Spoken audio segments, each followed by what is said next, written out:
পরবর্তীতে এই ভিকটিমের বাবা এই হসপিটালে যিনি পরিচালক ছিলেন তার বরাবর তিনি অভিযোগ করেন।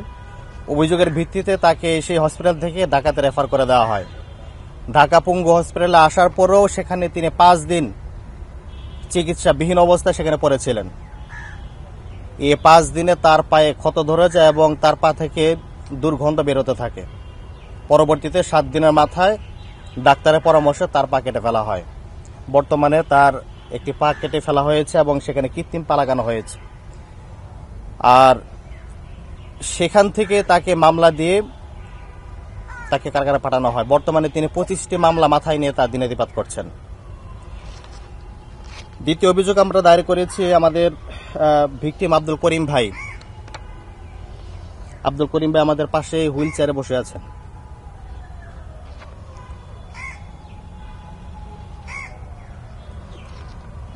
দু 2013 সালের 3 মার্চ আল্লামা হোসেন সাইদি হুজুরের যখন রায় হয়, রায়ের প্রতিবাদে শেখের খিল চট্টগ্রামে প্রতিবাদ মিছিল বের করা হয়। সে প্রতিবাদ শান্তিপূর্ণ প্রতিবাদ মিছিলে আওয়ামী লীগ, ছাত্রলীগ, যুবলীগ অতর্কিত হামলা চালায় এবং পুলিশের একটি বুলেট আব্দুল করিম ভাই মেরুদণ্ডে এসে আঘাত লাগে এবং সাথে সাথে তিনি সেখানে পড়ে যান। সংগঠনের ভাইদের সহযোগিতায় স্থানীয় একটি হসপিটালে নিয়ে যাওয়া হয়। সেখানে ডাক্তার দ্রুত চট্টগ্রাম সদর হসপিটালে নিয়ে যাওয়ার পরামর্শ দেয়। কিন্তু যখন ভাইয়েরা তাকে সদর হসপিটালে নিয়ে যাওয়ার জন্য প্রস্তুতি গ্রহণ করে, তখনই আওয়ামী লীগ এবং প্রশাসন তাদেরকে যেতে বাধা দেয়। পরবর্তীতে সংগঠনের ভাইদের সহযোগিতায় বঙ্গোপসাগরের পানিপথে অর্থাৎ স্থলপথে তাকে নিয়ে, জলপথে তাকে নিয়ে চট্টগ্রাম সদর হসপিটালে উপস্থিত হন। সেখানে কর্তব্যরত ডক্টর যখন তাকে দেখেন, তখন তিনি চিকিৎসা করতে অপারগতা প্রকাশ করেন, এই জন্য যে তার পক্ষে তাকে সুস্থ করা অসম্ভব ছিল। পরবর্তীতে দীর্ঘ চিকিৎসা পরেও তাকে আমরা এখন পর্যন্ত সুস্থ করে তুলতে পারিনি। পরবর্তীতে তাকে ঢাকাতে নিয়ে আসা হয়। ঢাকাতে দীর্ঘদিন চিকিৎসা পরে মোটামুটি সুস্থতার পথে এখন যেভাবে দেখছেন তিনি এতটুকু সুস্থ আছেন।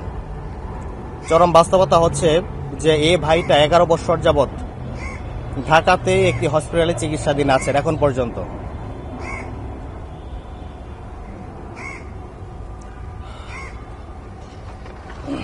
আমাদের তৃতীয় অভিযোগ আমাদের আলমগীর ভাই, আমার বাম পাশে যিনি হুইল চেয়ারে বসে আছেন।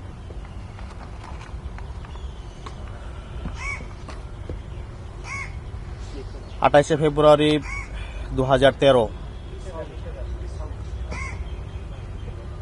আল্লামা হোসেন সাইদির রায়ের এই প্রতিবাদে বগুড়ার শেরপুর থানার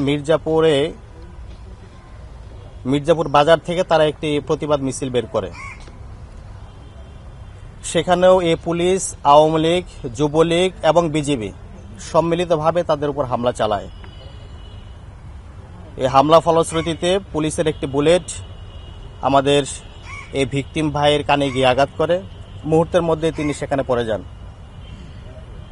পরবর্তীতে পুলিশ তাকে গ্রেপ্তার করে যখন পুলিশের গাড়িতে উঠাচ্ছিলেন,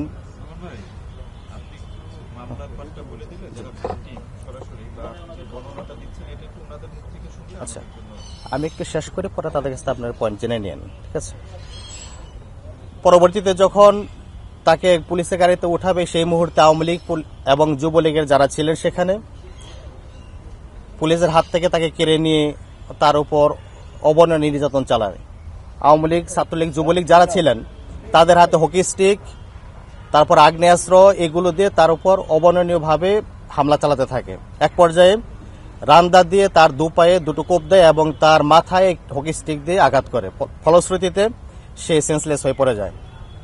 পরবর্তীতে পুলিশ এবং আওয়ামী লীগ তাকে মৃত ভেবে সেখানে একটি ব্রিজ ছিল, 30 ফুট উঁচু ব্রিজ, সেই ব্রিজ থেকে তাকে ফেলে দেওয়া হয়। পরবর্তীতে তার এই মেরুদণ্ড ভেঙে যায়। সেখানে স্থানীয় হসপিটালে আমাদের ভাইদের সহযোগিতা নিয়ে যাওয়া হয়। সেখান থেকে উন্নত চিকিৎসার জন্য ঢাকাতে নিয়ে আসা হয়, কিন্তু ভাইকে আমরা আদৌ পর্যন্ত সুস্থ করে তুলতে পারিনি। আমাদের আব্দুল করিম ভাই এবং আলমগীর ভাই, এই দুজন ভাই 11 বছর যাবৎ একটি হসপিটালে চিকিৎসাধীন আছেন।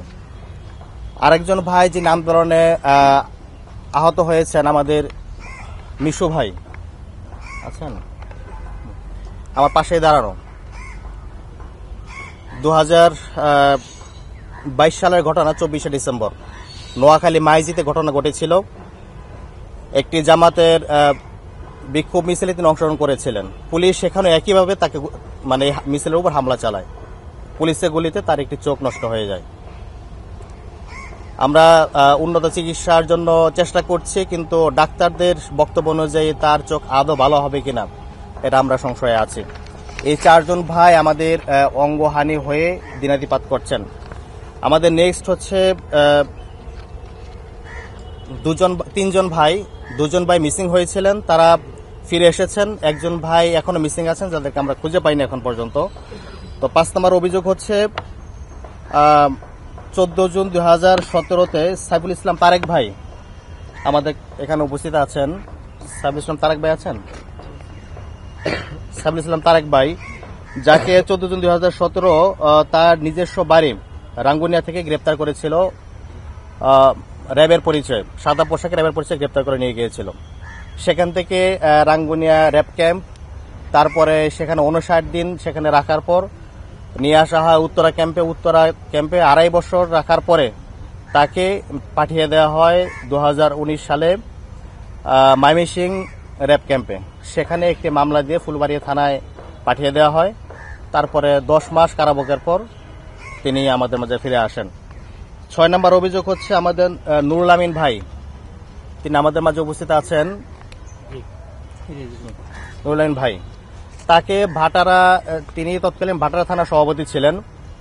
রাজশাহী বিশ্ববিদ্যালয়ে 2 জন ভাই গুম হয়েছিলেন ঢাকাতে এসে। তো তাদের এই গুম হওয়ার বিষয়ে জিডি করার জন্য গুলশান থানায় গিয়েছিলেন। গুলশান থানা থেকে বের হওয়ার পরে যখন গুলশান বাজার মসজিদে নামাজ পড়ে বের হলেন, সাথে সাথে র্যাবের পরিচয়ে সাদা পোশাকে তাদেরকে উঠিয়ে নিয়ে যাওয়া হয় এবং সেম কেস তাদেরকে উঠিয়ে নিয়ে গিয়ে উত্তরা র্যাব ক্যাম্পে রাখা হয়। তিনি 3 মাস 15 দিন গুম ছিলেন। পরবর্তীতে তাদের এই নুরুল আমিন ভাইকে হাত পা এবং চোখ বাঁধা অবস্থায় মানিকগঞ্জে রেখে আসা হয় এবং একই সাথে গুম হয়েছেন আব্দুল সালাম ভাই, তিনি রাজশাহী বিশ্ববিদ্যালয়ের আইন সম্পাদক ছিলেন। তাকে মানিকগঞ্জে ভোর রাতে ফেলে আসা হয়। পরবর্তীতে আমরা ভাইদেরকে খুঁজে পাই। সর্বশেষ হচ্ছে আমাদের 7 নম্বর কামরুজ্জামান ভাই, যিনি এখন পর্যন্ত মিসিং আছেন। আমরা শত চেষ্টা করো ভাইকে আমরা খুঁজে পাইনি। তার বাড়ি হচ্ছে ঝিনাইদহ সদরে। তাকেও এই র্যাবের পরিচয়ে বাসা থেকে উঠিয়ে নিয়ে যাওয়া হয়, বন্ধুর বাসাতে উঠিয়ে নিয়ে যাওয়া হয়, কিন্তু অদ্যবধি পর্যন্ত আমরা তার কোনো হদিস পাইনি।